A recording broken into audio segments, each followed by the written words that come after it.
I'm an associate professor here at the University of Nebraska at Kearney, history, and I love the library. So welcome to the History Lecture Series sponsored by the History Department at UNK. The series is offered in partnership with the Kearney Public Library. The lectures are held on the second Wednesday in selected months here at the library. A schedule for this series, as well as information about all of the History Department's programs, can be found on our website, unk.edu/academic/history. You can tell I'm excited. So thank you, Public Library. We have some upcoming talks. October 12th. All of you here have to also go to this one. That's the rule now. I'm making rules. April White, Director April White from the Frank Museum will be presenting on welcoming the uninvited, Victorian era spiritualism, seances, and charlatans. Can't miss with that. November 9th, we'll have Dr. Doug Biggs from UNK talking on the Kearney Street Railway. December 14th. We will have Caitlin Seltzler at UNK speaking on Polish nationalism. And January 11th, 2023. Wow. Brock Anderson from UNK and VCHS will be talking about Kearney's 150th anniversary year. All of those things are exciting. Have to come. That's a must attend to all of them. That's another one of my rules. Department online resources here. Please stay in touch for a schedule of upcoming talks and other local history events, as well as highlights of our student faculty research and service and community engagement. Please see our department's website. We have a Facebook page, Twitter, Instagram, and so forth. But what I'm really excited to introduce today is our topic, Kearney at War and Peace, 1917 to 1919. Our speaker today is my friend and colleague, Dr. Nathan Tye, who is an assistant professor of Nebraska and American West history, where he has taught since 2019. He received his Ph.D. from the University of Illinois at Urbana-Champaign, and his research focuses on lives of migrant laborers, better known as hobos, and their efforts to survive on society's margins. Dr. Tye is deeply interested in local and community history, particularly those histories that are marginalized, overlooked, or little known. He serves on the boards of several local community museums and cultural organizations. His research is published in Nebraska History and the Annals of Iowa. And one of my favorites, he appeared this summer on NBC's Celebrity Genealogy program, Who Do You Think You Are? So if you haven't seen that, you need to go immediately after this talk and go online and check it out. Without further delay, please join me in welcoming Dr. Tye.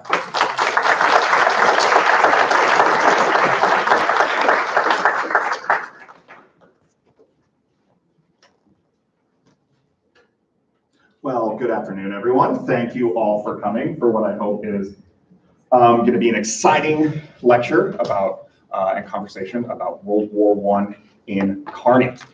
Being the type of historian that I am, I also brought show and tell. So we do have some local World War I artifacts that I will be pointing to throughout our conversation today. But I want to begin with, the event that everybody remembers, the invasion of Nebraska. Here's the United States military planning the invasion of Nebraska. Very important front in that war. But we're going to begin at the beginning. Nebraska is intimately bound up with the First World War. Okay, we might not think that because we often take for granted that we're an unimportant place. Nothing happens here. Okay, but the supreme allied, the commander of the U.S. forces during World War I is John J. Pershing, who is a former military science instructor from the University of Nebraska at Lincoln. Senator George Norris from Nebraska very famously votes against entering World War I. The other senator from Nebraska, Gilbert Hitchcock, the publisher of the Omaha World-Herald, is the chairman of the Senate Foreign Relations Committee and one of the leading voices for the entrance of the United States into the League of Nations. Willa Cather receives a Pulitzer Prize in 1923 for her World War I novel, One of Ours, which was a fictionalized account of her cousin's death in the trenches in France, G.B. Cather of Bladen. And then finally, Charles Dawes, someone who you probably all don't remember as Calvin Coolidge's vice president, was an attorney in Lincoln and a friend of William Jennings Bryan, who comes up with the Dawes Plan, which leads for US funding for Germany to fight inflation and pay off war debts. And then finally, William Jennings Bryan, a perpetual figure across Nebraska history, was the Secretary of State for Woodrow Wilson at the beginning of the conflict, and ultimately resigned over differences between war policy with Woodrow Wilson. So there are Nebraskans everywhere in World War I, in positions of power, in positions of culture, from the outset of the conflict, which this is the opening of the war. This is the call by Woodrow Wilson to declare war in April of 1917 and enter the United States in that conflict. And very, very quickly, folks from around the state answer that call. This is the front page from the Omaha Daily Bee announcing that the United States is going to war. Now, what we also know about Nebraska history is we have lots of immigrant populations. This is the German language newspaper announcing the declaration of war. And as we're going to see, this tension between German identity, American identity, and the presence of Germans within Nebraska are going to be at the heart of the conflicts on the home front throughout the war, and as well as here in Buffalo County and Kearney. Okay? But this is what the front page of the Hub looked like when we went to war. A confusing political cartoon.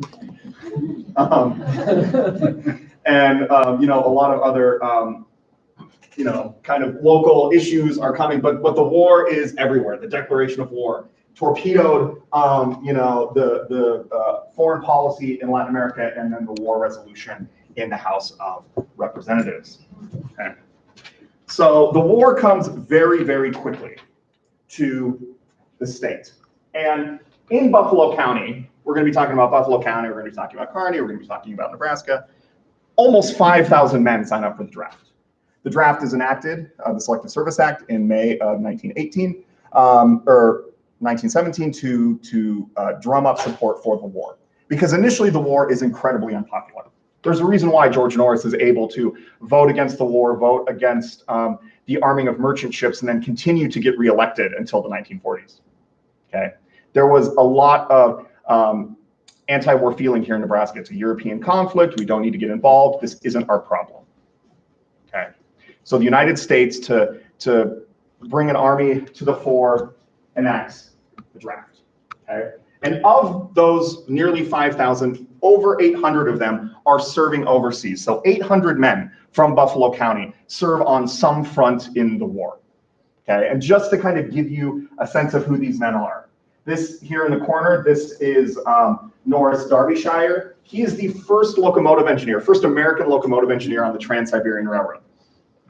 Okay, because the United States opens a front and sends troops into Russia during World War I to fight the Bolsheviks. Okay, Glenn Miller here at the bottom. He's in the Argonne and gets across the war, like my French is awful, but gets a medal from the French government, okay, for bravery. Or here at the top, Captain Floyd Colonel, who serves across the Western Front and then continues into the Army of the Occupation through 1919. There are Nebraskans in the European theater doing war reconstruction work, occupation work through 1919 and 1920.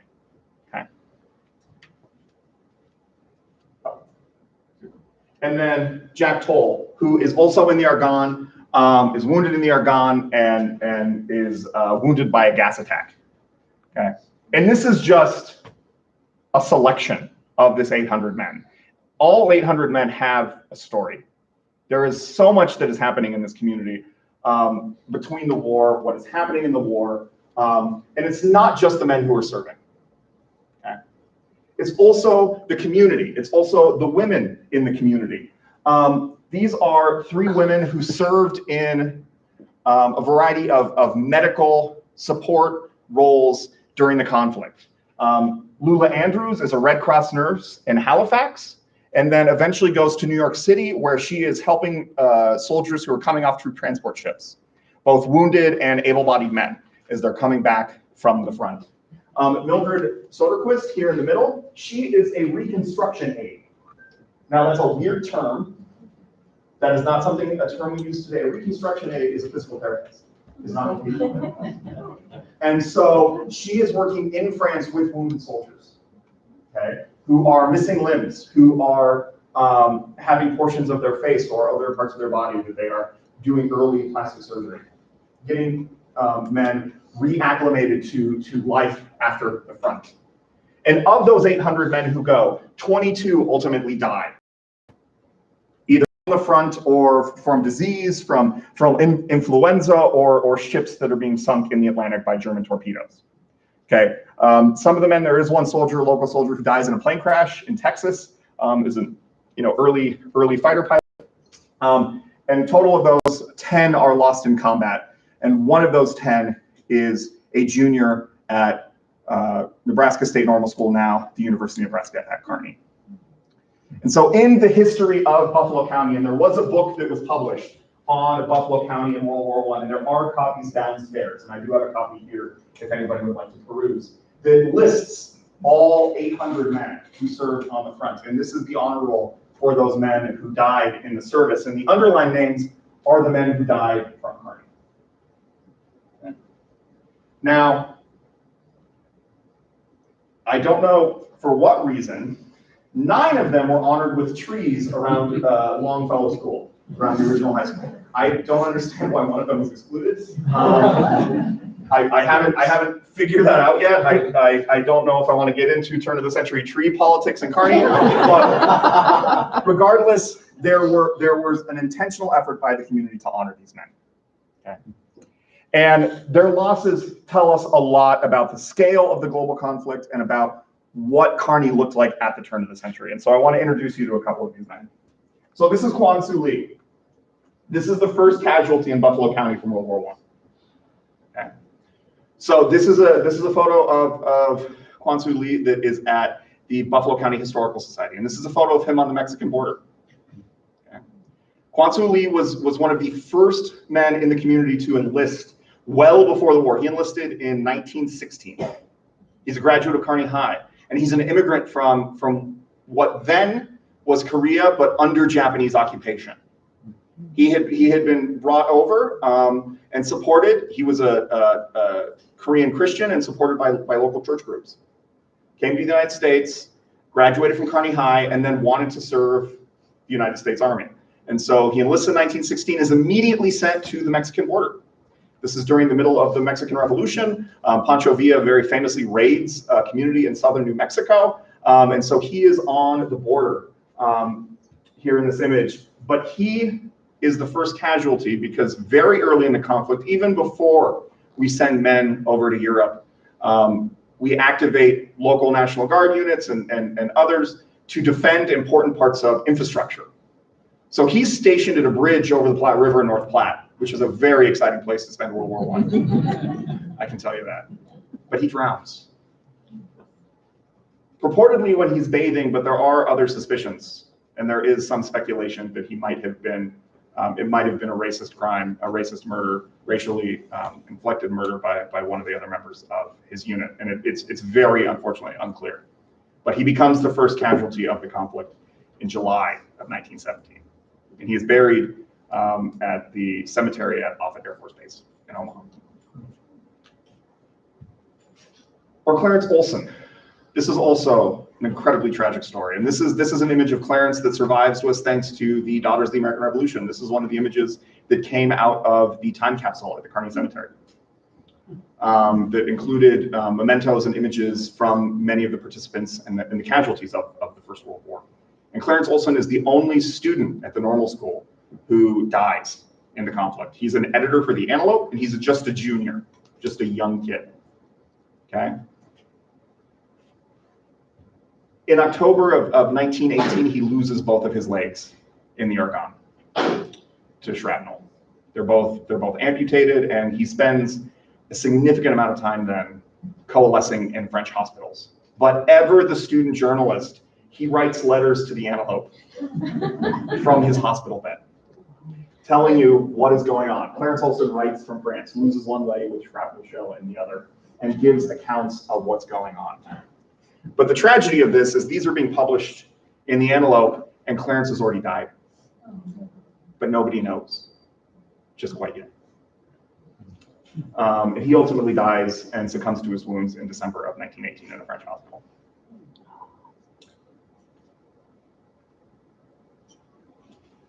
But meanwhile, back home, everybody is doing all they can to support the war effort. Okay? As part of the mobilizing nature of this conflict, the federal government really aims to solicit significant support for the conflict. It was unpopular at the beginning, but through community organization, a lot of openly propagandist efforts by the Office of War Information and others, a lot of people do come around, and that there are a lot of community efforts to bring support. And so very early on, the people of Kearney are mobilized and supporting the war well before the United States is getting involved in the conflict. Very early on, and the earliest efforts in the community are actually raising funds for Belgian refugees and Syrian refugees, okay, who are under attack from the Ottoman Empire in the case of Syria, and then from the Germans in the case of the Belgians. And the thing to remember is in this time period, and still, Kearney has a very large Syrian population, okay? And so many of the figures who are involved in this activism to support Syrian refugees, who are holding fundraising drives and things, are coming from that community. Again, we are a very, very global place in this period, and still. Okay? We have the local draft board here, the county sheriff, the local doctor, and then the chairman. These are the three men who are going to decide if you are medically fit to go to France. Okay? And they process the nearly 5,000 men from Buffalo County who do ultimately sign up for the draft.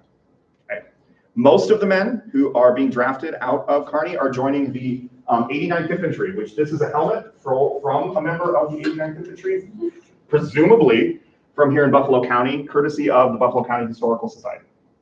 Okay, so this is they very generously allowed me to bring this to share with you today. Unfortunately, we do not know who it belongs to, but it did belong to someone from the local area who was drafted and served. Okay. We also have an organization called the Council of Defense. The Council of Defense was a community organization organized at the state, county, community, and then federal level that would police the loyalty of members of the community.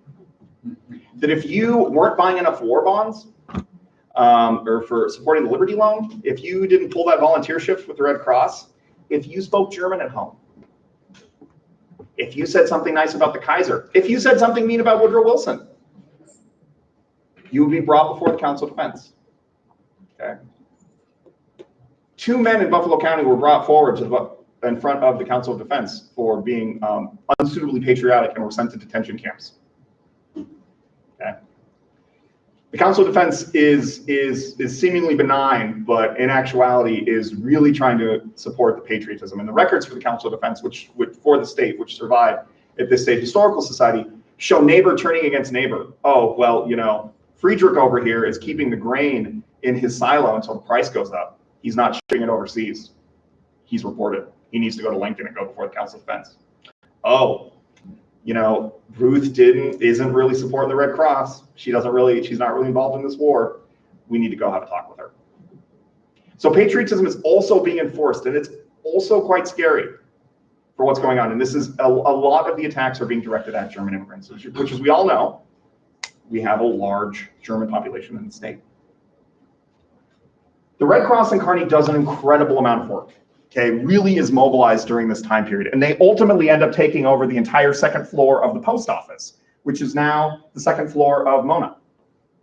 And in the post office, in the second floor of what is now Mona, they are making bandages, okay? They make 50,000 bandages for hospitals overseas. They're also knitting sweaters and socks for soldiers who are freezing in the trenches.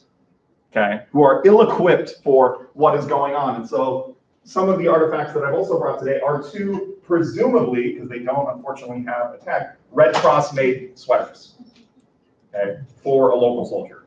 Okay, and you can tell this one's really nice, and there's a lot of drop stitches on this one. But they're being rushed, right? You're pumping out sweaters. They actually, at the Kearney Public Library, the old Kearney Public Library, Pauline Frank, member of the Frank family, sets up a knitting circle, okay? And they take over entire portions of the library and are producing sweaters and scarves and socks and mittens for the local men. They also raised $12,000 and then also operate a canteen at the train depot. We all probably know the story about the North Platte Canteen. It's a great story. But every other train depot, both in the Second World War and the First World War, on a major rail route had a canteen. North Platte just did it better.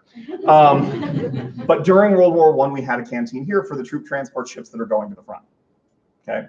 The troop transport trains. And so they would get calls in the middle of the night that a troop train was coming from the West Coast.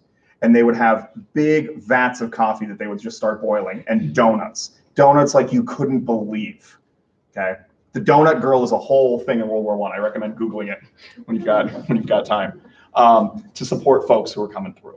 The community really, really does a lot to support the soldiers, both on the front and in the community. And then finally, they convert the state normal school. They have what's called the Student Army Training Corps. This is the early version of ROTC.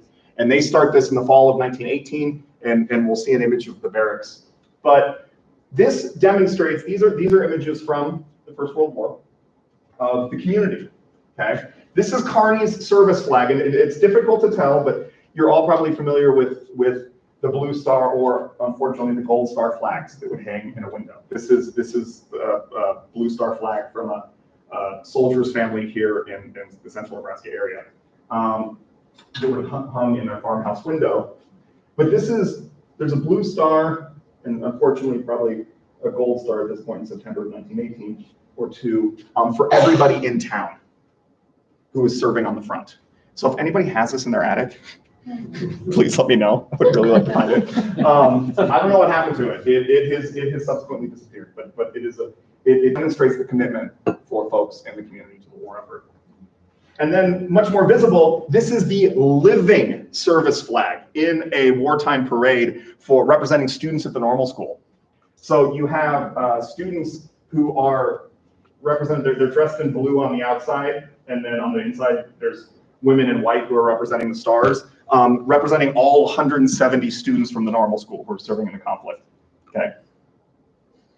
That flag, obviously, that doesn't survive. It's made of people. Everybody does their part. These are the Civil War veterans here in Buffalo County during World War I. They raised enough money to buy an ambulance. So think about this. These are men who fought cavalry attacks against the Confederacy and are buying a motorized internal combustion car to go onto a ship to go to France to fight the Germans. Okay, but they did their part. Everybody did their part. And this, they're actually, this is the old courthouse downtown that they're pictured in front of. So they build a barracks. Well, they rename a barracks. For those of you familiar with UNK, Copeland Hall becomes a barracks during World War I. It's the original gymnasium on campus. And they convert it, it's used for a variety of things during the First World War. They put folks with influenza in quarantine there. They also convert it into a barracks, and this is where it's labeled the barracks, for the Student Army Training Corps. So there are accounts that survive of the students. They set up cots, they're doing training, they're doing drilling, that they're getting like artillery and machine guns, all with dummy ammunition, and are firing these things off around the building, which some of the other students are not particularly happy with. You don't want to wake up, to a cannon going off next to your dorm. But the war ends very quickly. This is November 22nd, the war is over. The Student Army Training Corps is started in October. It doesn't last all that long, but is the precursor to the current ROTC programs that we still have on campus. Okay. Because of the amplification of kind of jingoistic rhetoric, this dehumanization of Germans, and the kind of mobilization of patriotic fervor during the war, partially through organizations like the Council of Defense or the Office of War Information, there's a significant amount of anti-German discrimination that emerges during the war in the local community. And so this is a letter from a member of the Council of Defense up in Amherst. Okay. And they're writing to the governor, to Governor Neville, Keith Neville, the boy governor of Nebraska, because he was in his 30s when he got elected. Ooh, so young. And they're asking that during the elections, German immigrants show their papers to prove their citizenship. Okay.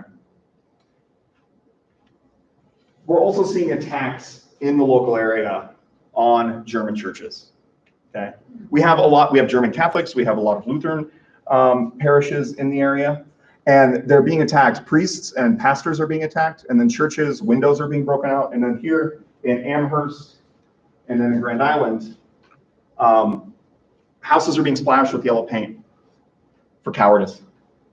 That if you're having a German language service, if you are maybe insufficiently, this is an issue about a draft notification to fight the classification of someone. The local council of defense here in Kearney does put out a statement saying that they are unilaterally opposes mob violence and the use of yellow paint, but it continues.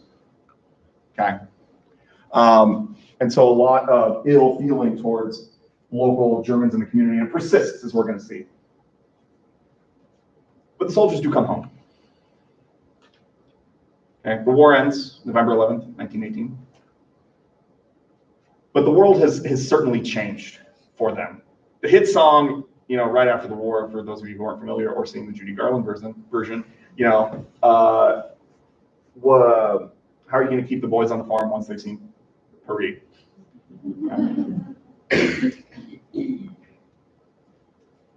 And it's difficult. They've seen a lot. They've seen combat. Okay, we don't have the language now or then, but they're beginning to articulate this idea of shell shock.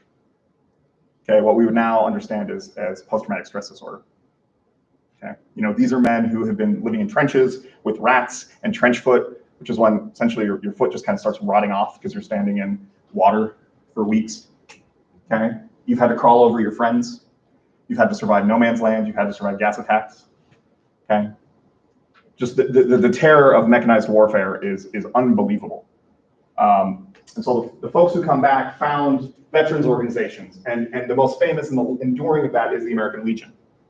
Okay, which is founded by World War I veterans in Paris in 1919, and Kearney gets its first Legion post in September of 1919, post number 52, which is still the American Legion post here in the community. But it's coming out of the need for these veterans who are coming back needing support and needing one another.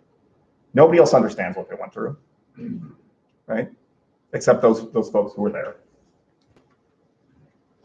And some folks came back with lasting medical issues. This is Roy Strand, one of our local Civil War soldiers. He's actually from Valentine, but his tombstone looks a little weird, right? It's not the right color for a veteran's tombstone. This is the only tombstone like this in the Kearney Cemetery. This is a World War I Canadian tombstone. Roy Strand was from Valentine, couldn't get into the US Army, so he went up to Canada and tried to get into the Canadian Armed Services. And he did. He was successful. He was enlisted, but then he was in Winnipeg, and as wont to happen, he fell out of a trolley and got hit by another trolley, and so wasn't physically fit to actually serve on the front. So he became a lumberjack in Scotland to cut wood and timber so that you could be used for the building of trenches and other things. Okay, so really contributing to the war effort. Comes back to Nebraska and develops tuberculosis. He'd actually had it. He actually most likely, according to his surviving medical records, most likely contracted it in Scotland, and he dies at the tuberculosis hospital. Thankfully, the Canadian government, in 1973, there was a fire in St. Louis, and all of the World War I service records for the United States went up in flames. But that didn't happen in Canada, so their World War I records are much better. And so, you can get the receipt that they paid for this tombstone, and the Canadian government actually paid for his treatment at the tuberculosis hospital. But that's just one of the types of illnesses, that folks are struggling with. This is also the period where the influenza pandemic is widely affecting members of the community. Folks are coming back with other types of war wounds, and they're also coming back to a community that has changed. This isn't the community that if you spoke German, you were fine. that you could go to a German language Lutheran service, a community that you could go and read the German language newspaper. Okay. And so in 1919, the state of Nebraska bans the instruction of foreign languages, the use of foreign languages in education, and the use of foreign languages in religious services. So imagine that, the teaching of any language other than English in all public, private, or religious schools through the 8th grade. Okay. Now that is blatantly unconstitutional, as the Supreme Court will ultimately find in 1923 in the case Meyer v. Nebraska. But this is after the war. They passed this in 1919. The war's over, but this anti-German feeling that has been released, okay, and developed during this conflict is greatly affecting the local community. And it's not just the Germans, it's the Swedes, right? It's the Danes. It's Catholics whose services are being conducted in Latin in this time period, okay? So in 1923, Robert Meyer gives a 10-year-old a reading lesson in Hampton, Nebraska, in German, and is subsequently arrested and fined. And the case goes all the way to the U.S. Supreme Court, which ultimately finds it's blatantly unconstitutional and a violation of your free speech rights. Doesn't matter what language you can speak. You can speak it. You can be taught it. But there are book burnings of German books at the Omaha Public Library. Okay, and this is reflected in the catalogs at the state normal school, where suddenly all of the German instructors are teaching Spanish in 1919. And school districts, which had a lot of German language instruction, because again, we had so many German immigrants in the community, right? Our #1 fast food is the Runza, which is German cuisine, right? We are very a Germanic state in many ways. This is a letter, this is a request for a Latin teacher from, writing a letter to the normal school saying, hey, do you have any students who are graduating? We need a modern language instructor. However, not German. Suddenly Spanish becomes very popular in 1919 across the state of Nebraska. And so to give you a sense of the personal effect of this anti-German discrimination, I kind of want to deviate a little out of Kearney, but we'll get back. These are men of the 89th Infantry Division, the 35th Infantry 89th Division. This is the men who would have had this helmet with this symbol on it. And these are men at Camp Dodge in Iowa, okay? Young men coming from all over the Great Plains. The 89th is bringing folks from Kansas, the Dakotas, Nebraska, Arizona for some reason, but mostly the Great Plains. Okay? These are fresh-faced kids from all over. And among them is this gentleman. This is a gentleman named George Block. This is him before he goes. He's from Cozad, young kid from Cozad, and this is him in France. Okay, very dapper, nice-looking man. This is his uniform. Okay, uniform pictured in these photos. Holds up real well. Okay, but is from a German family, German-speaking family. His father's from Germany. His mother is second generation. They speak German at home. They're Lutherans. Okay? And the family decides, there's a lot of people in this family. There's like 12 kids. So they decide they're going to draw lots on who's going to go serve and prove that they're Americans. Okay? And George gets the short straw. He has to go. This then a larger portion of the family farm. And when you're splitting a family farm between 12 brothers, and you're one of the younger ones, you're probably not going to get a lot. So this is a really great deal. I'll go serve. I'll get a significant amount of land. I can farm it, and I can support my family, right? I will make this sacrifice for the family, and I will go. And he enlists in the 89th Infantry, but then in basic training, is asked if anybody knows anything about horses. He's just a local kid from Cozad. So of course he's like, oh yeah, no, I can manage horses. So he is moved into the vet corps. Okay, and then contracts the mumps, and doesn't actually make it to France until November 8th, 1918. War ends 3 days later. He doesn't see combat. Okay. But he spends then 18 and 1919 in France, selling horses, taking care of donkeys. They don't want to bring cavalry are now outdated. And they don't want to be shipping horses back, so they're going to sell them to like French abattoirs and other farmers and things. But gets to see a little bit of the world beyond Dawson County. Okay? Comes back, but he never served. He never served on the front. Did he really do anything? And that's the argument that the family makes. So they don't give him the extra bit of family land. Oh. Yeah. He went to prove their Americanness. He went to prove that they weren't just German immigrants, they were German Americans and proud German Americans. Okay? So for the rest of his life, he was a tenant farmer. Never actually got to own any of his own land. Okay? He died in the 70s, but the kind of hard work and that persistence that he brought and that pride in being a German and doing everything really inspired that young girl in the hat, who is my grandmother, sitting in the back. I know. And so I have brought my great-grandfather's uniform, his hat. These are his sweaters that he either received somewhere in France or somebody in Dawson County dropped a lot of stitches when they were making.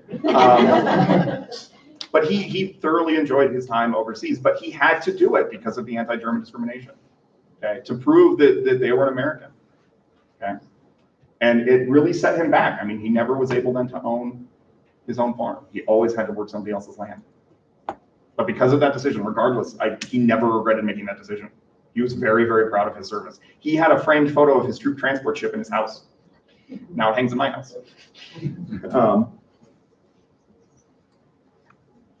But back to Kearney. So the war's over. But the world has radically changed.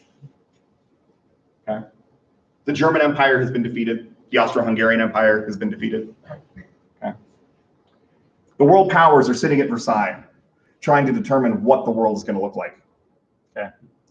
And there's a young man from Kearney who wants to change that world. This is Henry Chung, with his adopted parents, the Robbies, who owned the local flour mill here in town. This is their house down in the Pioneer neighborhood. Okay. Henry Chung is from Korea, as we're going to see.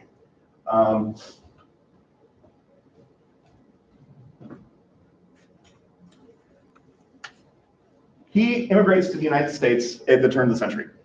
He is part of a wave of young, middle-class Koreans who have converted to Christianity and don't want to live in Japanese-occupied Korea.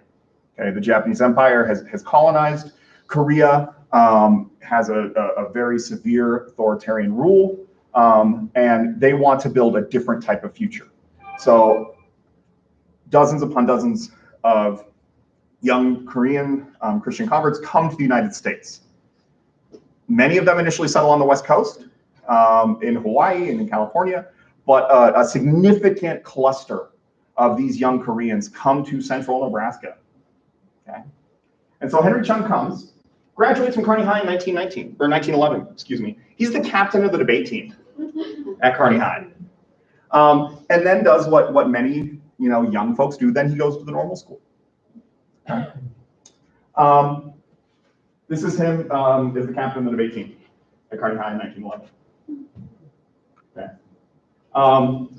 Graduates, goes to the normal school. Here he is. At the normal school. He doesn't really have a lot of people who graduate from college. He kind of doesn't know what he wants to do yet. So he runs a photography studio in Callaway. This is him in front of his photography studio in Callaway. Okay. But he really enjoys spending time in Kearney. This is with his adopted family out at 1733 Ranch, okay, on the Lincoln Highway. He eventually goes to UNL, so he gets his degree from the normal school, goes to UNL, okay, and then goes to Northwestern where he gets a Ph.D. in political science. But what he does when he's here in Kearney is he and the other Korean, young Korean men in central Nebraska, there's a large contingent in Hastings, and there's a large contingent here in Kearney. they establish a military training camp to overthrow the Japanese government in Buffalo County. So think about this. This is 1914. The war is just beginning. Japan is an ally of the United States, and a local immigrant community decides that they're going to set up a military training camp to overthrow a U.S. ally at a farmhouse in rural Buffalo County.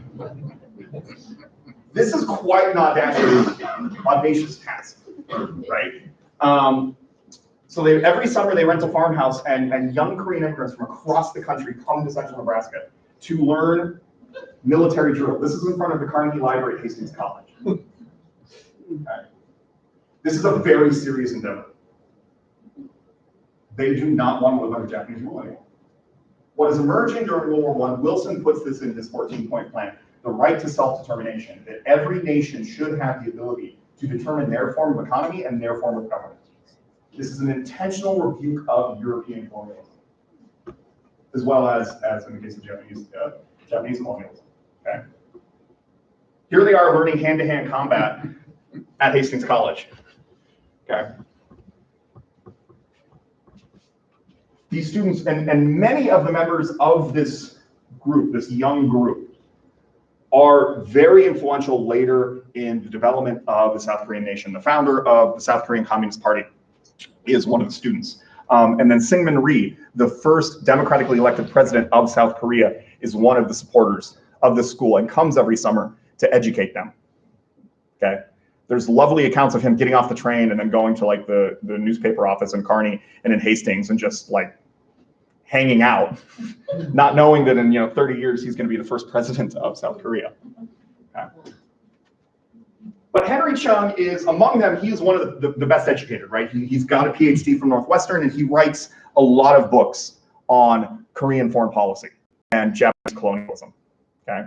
He gives frequent lectures all throughout Kearney to local churches about Japanese colonialism and the plight of Korean Christians. And so in 1919, when the Versailles Peace Treaty is enacted, he tries to go.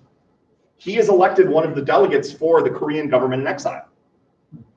Here's Henry, and Syngman Rhee. Okay, they are the delegates who are supposed to go to the Versailles Peace Treaty, talk to Woodrow Wilson, talk to the world powers, and say, we want the Japanese out of Korea. And the United States government says, no, we are not giving you a passport. We are not letting you, advocate for the overthrowing of a U.S. ally. So they do the next best thing. They go to Philadelphia, where the Korean government in exile, Syngman Rhee, is ultimately elected the first president of the Korean government in exile, and his chief of staff, Henry Chung.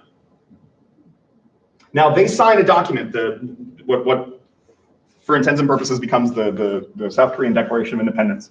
And if you're in Philadelphia, you have to sign a Declaration of Independence. Where is a really good spot to do that?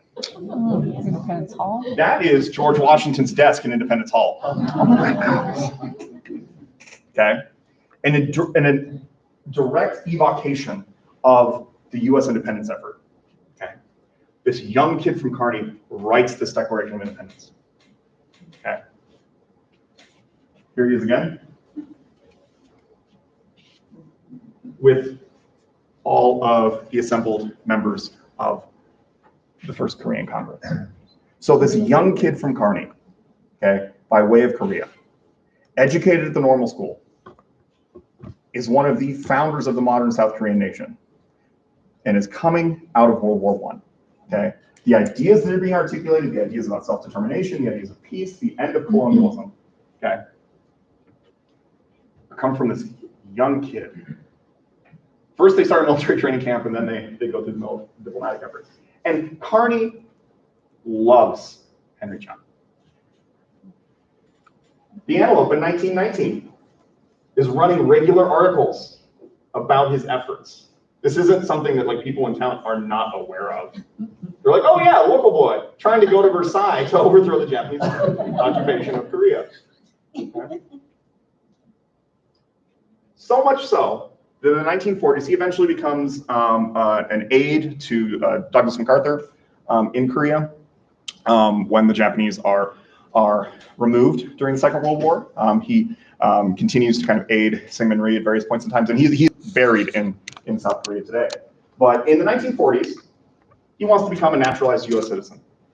So he turns to the people who know him best. And this is his certification of residency. Okay, and it's signed by the acting postmaster and Mayor Ivan Matson of Kearney, saying we all have known him during these years and can vouch for his character and integrity as well as his loyalty to American ideals. Okay, signed Buffalo County. So he becomes a U.S. citizen. So during the course of the First World War, we have Kearneyites on the front lines. We have Kearneyites in every theater. We have locals who are in the hospitals. We have locals who are assisting the wounded. Okay. We have locals who are discriminating against Germans. And we have locals who are enduring that discrimination and trying to thrive. Okay. But we also have folks who are trying to make a better world for the entire world. Okay. From this community. Nebraskans are at the center of World War I, as I started at the beginning, but it's people from Kearney too, right? It's not just the big names. So I want to thank the UNK Archives, the Buffalo County Historical Society, which let me bring some of these objects, the Daughters of the American Revolution, who the image from Clarence Olson, the Hastings College Archive, which has a wealth of information on the local Korean community. There's a monument to these Korean students in front of Carnegie Library from the South Korean government. And there's a signed letter from Syngman Rhee hanging in their library saying, thank you, Hastings College, for everything you did for South Korea. And all of those materials are in Seoul now, but the University of Southern California made access to them, and then the Library of Congress. But I really, really want to thank my Aunt Moira and my cousin Jeff, who shipped me my great-grandfather's trunk for this talk, as well as my grandmother Gloria, who has, the only reason I know any of this is because she tells me. So thank you all, and questions.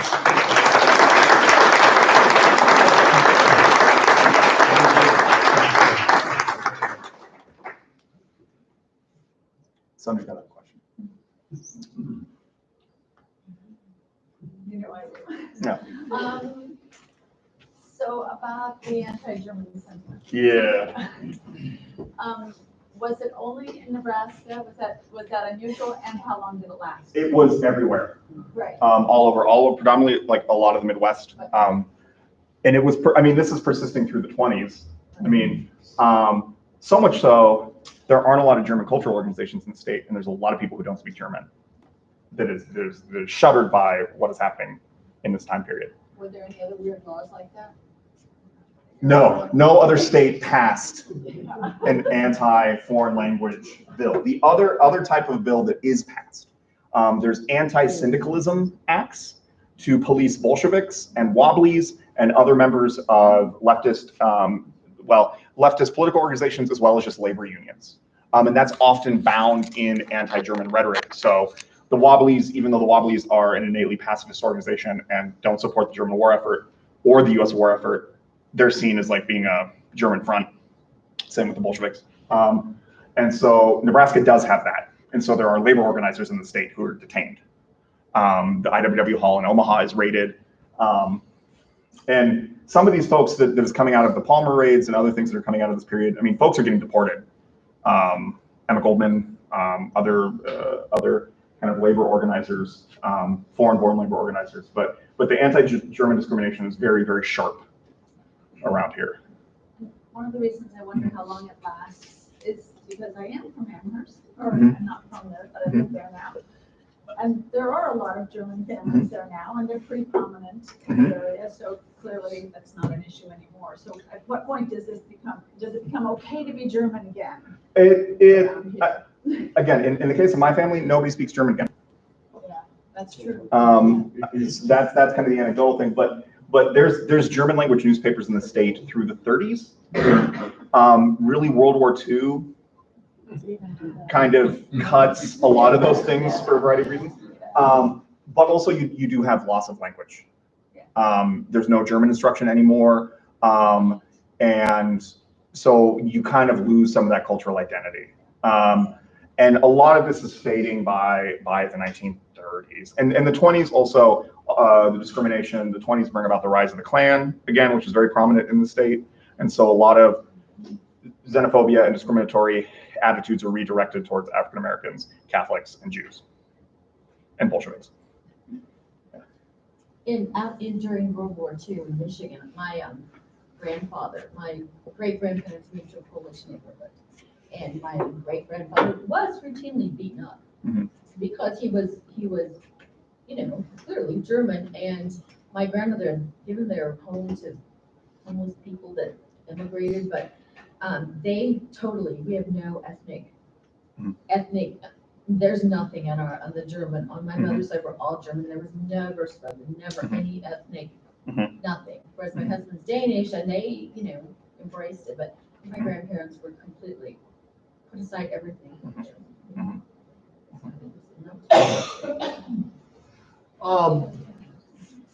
I believe there was a few German barns in Buffalo County that was burnt during World War I. And then also Dr. Martin was the president of the normal school. And he was a medical doctor and he was drafted. And there's a building on the campus named after him.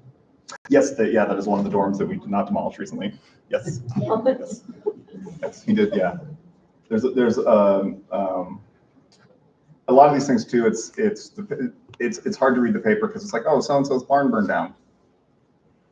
Maybe it was lightning. Maybe it was a hobo.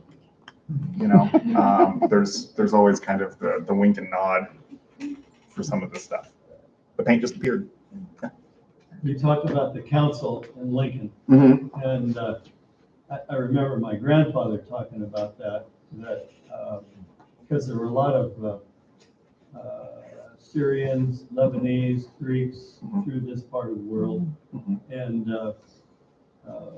they still had their Greek school that was not part of a public school. But the Ku Klux Klan was also very active, and they did a lot of picketing in this area against any of the foreigners. And the Greek and the Syrian community in town has a really hard time during this period because influenza goes through the parish because Bishop Nicholas Yanni dies. And so there's one of the sections of the cemetery where a lot of parishioners are there. All the dates are around like October 1918 because it just sweeps through the parish. Yeah.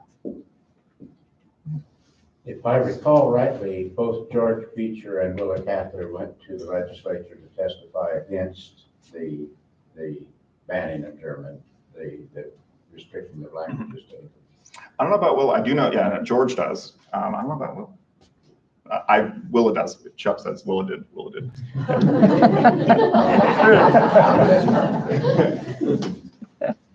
There was a book written by a Nebraska author, and our book club read it, The Meaning of Names, and it talks about the Germans in our area and how their name had Shoemaker. Yeah, Karen Shoemaker. Karen Shoemaker, and it's a really good book if you want to learn a little bit about this history. I was intrigued because I did not know it before.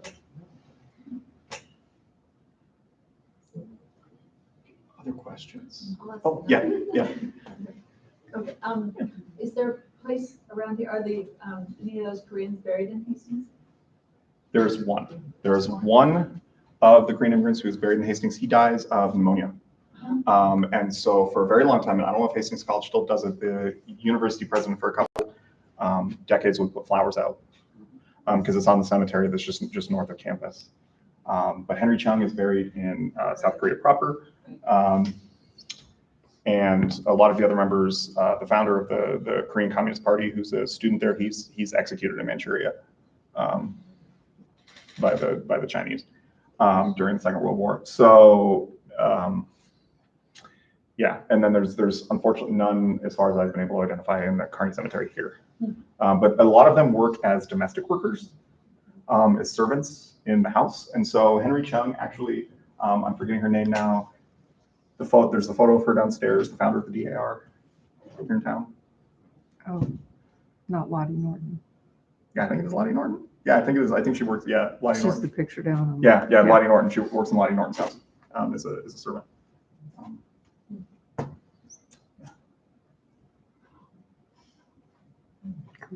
Well, if there's no more comments, I have show and tell, so you're more than welcome to come up. And I didn't pull it out, but I do have a World War I gas attack alarm. It's very, very loud. If anybody wants to, if anybody's starting to fall asleep, you can certainly ring it. Otherwise, there's a lot of interesting things here up at the table, but thank you all for coming.